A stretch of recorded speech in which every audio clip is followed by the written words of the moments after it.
কবি আনোয়ারুল হকের কবিতা পাখি। এই তো সেদিন বললি আমায় তোমায় ভালোবাসি, রাত ফুরোলেই উড়ে যেতিস দিয়ে টুকরো হাসি।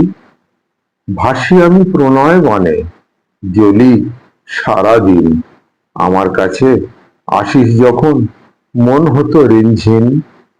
ধিন ধিন ধিন নাচিস যখন হারিয়ে যেতাম সুরে, মনের কোণে আকাশ মেখে দেখি ঘুরে ঘুরে। দূরে আমার বাঁশির আওয়াজ বলতো অনেক কথা, লতা পাতা জড়িয়ে ধরে মন ভাসাতো তথা। গাছের পাখি নাকি অনেক দূর গগনে ভাসে, আমার এই প্রণয় গাথায় শঙ্খ ছিল হাসে।